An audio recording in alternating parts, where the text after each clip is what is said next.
అంటే ఎట్లా మీరు రామ్ గోపాల్ వర్మ క్యారెక్టరా? మీరు చేస్తే అదే కదా చేసేది ఈ సినిమా. సో మీ క్యారెక్టర్ మిమ్మల్ని ప్రశ్నించుకుంటుంది. అది ఒక్కగానో సిచ్యువేషన్ ఎక్కువ అడిగేస్తున్నానేమో సినిమాలో స్టోరీ మొత్తం. లేదండి, రేపు చాలా ఎంజాయ్ చేస్తారు. సో అతను కూడా చాలా ఎంజాయ్ చేస్తాడు సినిమా చూసి. ఓకే. ఇది అంటే రెగ్యులర్ ఫార్మాట్ సినిమా కాదండి, ఇది కమర్షియల్గా ఉండే ఇది. కానీ ఇంకోటి హీరో ఇంట్రడక్షన్ ఎలా ఉండాలి, ఇంటర్వల్ బ్లాంక్ ఇది ఉండాలి, క్లైమాక్స్ ఎలా ఉండాలి, ఇవి ఉంటాయి కదా కథల్లో, అవి ఏమి లేవండి ఇందులో. ఇది ఒక 50 నిమిషాలు ఒక యుద్ధం. ఇంకా మాటలు ఒక్కొక్క మాటకి ఒక వాల్యూ ఉంది, చాలా పెద్ద వాల్యూ ఉంది ఒక్కొక్క పదానికి ఉన్న. అలాంటి పదాలు రాశాడు ఈ సినిమాలో. సో ఆ పదాలే రేపు పొద్దున్న అందరినీ కదిలిస్తే కిక్ ఇచ్చేది. ఆయన రాసే సంభాషణలు ఉన్నాయి. ఇప్పుడు దాకా నా కెరీర్లో నేను చేసిన దాంట్లో ఏ ఊరిని ఇలా చూడలే.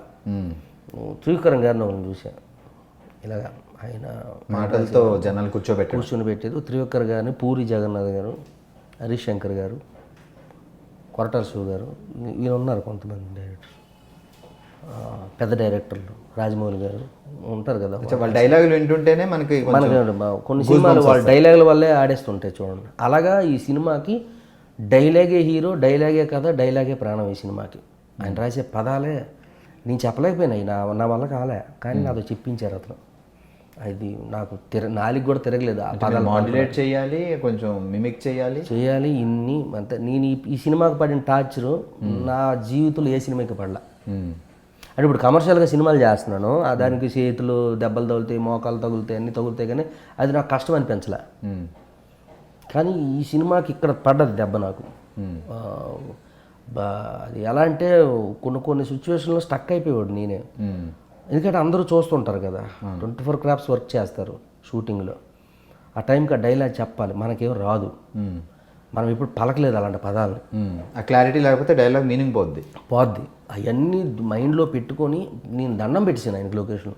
అమ్మా ఏం రాసేవన్నా నువ్వు, ఎలా అన్నా ఎలా పలకనీట్లు అంటే, నువ్వు యాక్టర్వి, నాకు నమ్మకం ఉంది, నువ్వు పలుకుతావు డైలాగ్, నువ్వు చెప్తావు. మళ్ళీ ఒకటి 3-4 పేజీలు సింగిల్ టేకులు, అబ్బా 3-4 పేరాలే సింగిల్ టేక్. గుర్తుపెట్టుకోవాలి, ఎక్కడ ఒక్క అక్షరం తేడా వచ్చినా ఒప్పుకునేవాడు కాదు.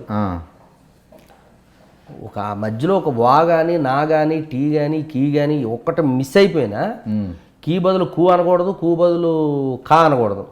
ఆ కూకున్న ఒత్తు కూ అనాల్సిందే. అక్కడ ఒకటి కా కింద కై అని కింద ఉంటే అది అనాల్సిందే. మన ఫ్లోలో కొట్టుపోద్ది. అది మనకు అలవాటు కాదు ఫ్లో కొట్టు. ఆయన ఒప్పుకున్నాడు కాదు, అమ్మ నీ ఫ్లో కాదు ఇక్కడ కావాల్సిందే, నా ఫ్లో కావాలి.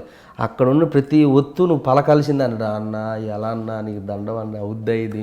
పైగా ఆయన పెట్టుకున్నది 3 డేసే. 3 డేస్లో కంప్లీట్. 2 డేస్ ప్యాచ్ వర్క్లు అయ్యి ఏమైనా ఉంటే వాళ్ళకి సంబంధించింది చేసుకున్నారు. మెయిన్ కంటెంట్ 3 డేస్లో కంప్లీట్ చేశారు. ఆ డైలాగులతో మార్నింగ్ ఒక 9:30, 10కి స్టార్ట్ అయితే రాత్రి 2-3 అయ్యేది కంటిన్యూగా. గ్యాప్ కూడా లేదు, వచ్చబోయడానికి కూడా వెళ్ళనిచ్చేవాడు కాదు. అంటే అతను ఒపీనియన్, అంటే సినిమా మీద పెట్టే ఆ కంటెంట్ మీద పెట్టే థాటు, అతనితో పాటు అతను నన్ను కూడా ఇన్వాల్వ్ చేసుకుంటూ వెళ్ళిపోయాడు తీసుకుంటూ. అతనికి ఉన్న ఎక్స్పీరియన్స్ వేరు కదా.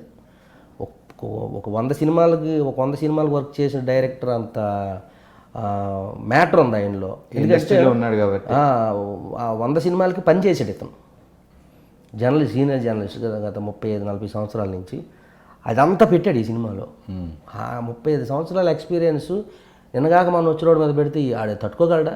సో దాన్ని తట్టుకొని నేను చేశా. అది నన్ను అలా చేయించాడు కూడా అతను కూడా. అలా ఈ సినిమాకి చెప్పుకోవాలంటే చాలా ఉందండి. ముందు రిలీజ్ అయిన తర్వాత చాలామంది మాట్లాడుకుంటారు సినిమా గురించి.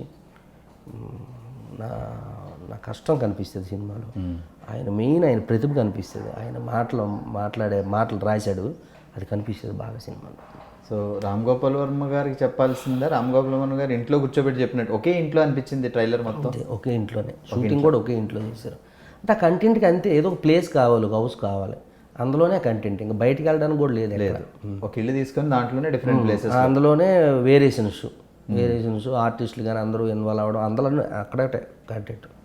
అక్కడే ఒక సినిమా చూపించారు. అభి ఒకడు కనిపించాడు, కత్తి మహేష్ గారు కనిపించారు, అంతే. ఆర్టిస్టులు ఇంకెవరు లేరు, ముగ్గురే. అంతే, ముగ్గురమే. వామ్మో ముగ్గురమే. మీరు ముగ్గురే ఆర్టిస్టులు? ముగ్గురు. అచ్చా, ప్రభు గారు ఏం లేదా అక్కడక్కడ కనిపించడం అది కూడా లేదా? ఆయన నాకు తెలియదు మరి, ఇక నేను లేనప్పుడు ఎప్పుడు చేశారు లేదో నాకు తెలియదు, కానీ మరి అది నాకు తెలీదు, నాకు పూర్తిగా తెలియదు అది. సో ఇప్పుడు ఈ సినిమా అయిన తర్వాత డైరెక్టర్, మాటల రచయిత, ఈవెన్ పాటలు కూడా ఆయన రాస్తారు కదా, పాట కూడా ఆయన రాశాడు, స్క్రీన్ ప్లే అన్ని, ప్రొడ్యూసర్, ఎవ్రీథింగ్ ఆయన. ఈయన రామ్ గోపాల్ వర్మ గారిని ఫేస్ చేస్తే ఆ ఇద్దరి మధ్య ఎలా ఉంటుందో మనకు తెలియదు, కానీ మీరు రామ్ గోపాల్ వర్మ గారు చాలా చేశారు. ఆ తర్వాత ఎప్పుడైనా ఆయన కలవడం జరిగిందా? ఆయనలా చేస్తున్న తర్వాత కలిసి మొన్న లైవ్లో మాట్లాడాం, టీవీ లైవ్లో చాలా హ్యాపీగా మాట్లాడారు అతను. ఓకే, అది వేరు. ఇప్పుడు ఈ సినిమా తర్వాత కలిస్తే ఎలా ఉంటుంది మీ ఇద్దరు? ఏముంది, నాకు తెలిసి కలిస్తే కోపంతో పీకుతాడు, ఓకే హ్యాపీ, లేదంటే రేపు బాగా చేశారు అని అంటారు అంతే. ఆయన తీసుకున్న బట్టి ఆయన ఒపీనియన్, తీసుకున్న విధానం బట్టి ఉంటుంది రియాక్షన్. ఇప్పుడు ఆయన కూడా ఒక బయోపిక్ తీసుకుంటున్నాడు ఆయన మీద. సో ఆయనకంటే ముందే చాలా మంది తీస్తున్నారు ఆయన్ని గురించి. సో ఇది ఎలా ఉంటుందో అది ఎలా ఉంటుందో మేము చూడాలి.